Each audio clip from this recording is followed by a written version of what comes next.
Hello viewers, আসসালামু আলাইকুম। সবাই কেমন আছেন? আশা করি আল্লাহর রহমতে ভালোই আছেন। আবার সবাইকে কিচেন কুইনের পক্ষ থেকে স্বাগতম। আজকে আমি আপনাদেরকে দেখাবো হাঁসের মাংস রান্না। কিভাবে খুব সহজে ঘরে থাকা উপকরণ দিয়ে হাঁসের মাংস রান্না করবেন, এবং যারা হাঁসের মাংস রান্না করতে পারেন না তারা এই ভিডিওটা দেখলে খুব সহজে ইজিলি ভাবে রান্নাটা করতে পারবেন। অনেকে আছেন যে হাঁসের মাংস রান্না করলেও রান্নার পরে গন্ধটা থেকে যায়।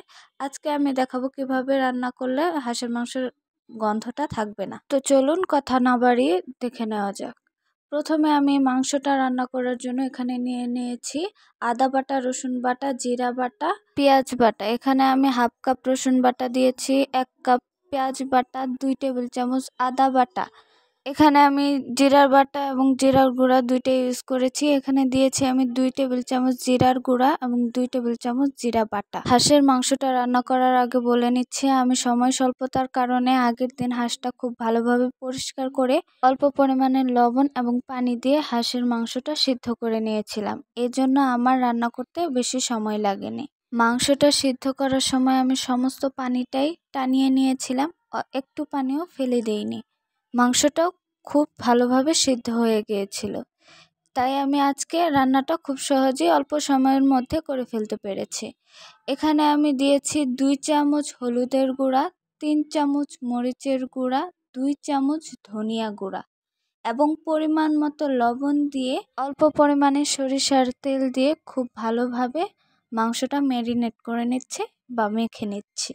এখানে আমি 2 কেজি পরিমাণে হাঁসের মাংস নিয়েছি, সেই অনুযায়ী মশলাগুলো দিয়ে দিয়েছি। মাংসগুলো খুব ভালোভাবে মাখানো হয়ে গেলে এবার চলে যাব চুলায় মাংসটা বাঘার দেওয়ার জন্য। প্রথমে আমি চুলায় একটা পাত্র বসিয়ে দিয়েছি, তার মধ্যে দিয়ে দিয়েছি পরিমাণ মতো তেল। তেল দিয়ে এর মধ্যে দিয়ে দিলাম 4টা এলাচি, 2টা তেজপাতা, 2টা দারচিনি এবং দিয়ে দিয়েছি 1 কাপ পরিমাণ পেঁয়াজ কুচি। পেঁয়াজগুলো খুব ভালোভাবে নেড়ে চেড়ে লাল করে ভেজে নেব। পেঁয়াজটা যখন একটু বাদামি কালার হয়ে আসবে তখন এর মধ্যে ম্যারিনেট করে রাখা মাংসগুলো দিয়ে দেব। দিয়ে নাড়াচাড়া করে মাংসটা একটু কষিয়ে নেব। মাংসটা কষানো হয়ে গেলে এর মধ্যে আমি দিয়ে দিব 2টা গোটা রসুনের কোয়া। রসুনের কোয়াগুলো খুব ভালোভাবে ছিলে এর মধ্যে দিয়ে দিলাম এবং দিয়ে দিলাম একটা পেঁয়াজ কুচি। দিয়ে এবার খুব ভালোভাবে নেড়েচেড়ে মাংসের সাথে মিশিয়ে নেব। মাংসটা খুব ভালোভাবে কষানো শেষ। এবার এখানে আমি পরিমাণ মতো ঝোল অ্যাড করে দেব। ঝোল দিয়ে নাড়াচাড়া করে ঢাকনা দিয়ে ঢেকে দেবো মাংসটা বলক আসার জন্য। এই তো মাংসটা বলক এসে গেছে, দেখতেই পাচ্ছেন। এবার আবার একটু নেড়েচেড়ে এর মধ্যে ভালো একটা ফ্লেভারের জন্য এখানে দিয়ে দিচ্ছি 5-6টা কাঁচামরিচ এবং দিয়ে দিচ্ছি 2 চামচ ধনিয়া গুঁড়া। দিয়ে ঢাকনা দিয়ে ঢেকে দেব তরকারিটা রান্না হওয়ার জন্য।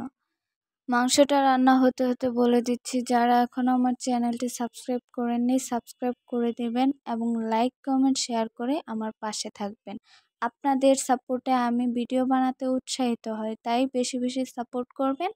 এবং এইভাবে যদি গন্ধ ছাড়া হাঁস রান্না করতে চান তাহলে আমার ভিডিওটা দেখে খুব সহজেই হাঁসের মাংসটা রান্না করতে পারবেন। আমি খুব সহজভাবে এই রান্নাটা করে দেখিয়েছি, যারা রান্না পারেন না তারা এই ভিডিওটা একবার দেখলে রান্নাটা করতে পারবেন। এই তো হাঁসের মাংস রান্না করা কমপ্লিট। এতক্ষণ ধৈর্য ধরে ভিডিওটা দেখার জন্য আপনাদের সবাইকে ধন্যবাদ।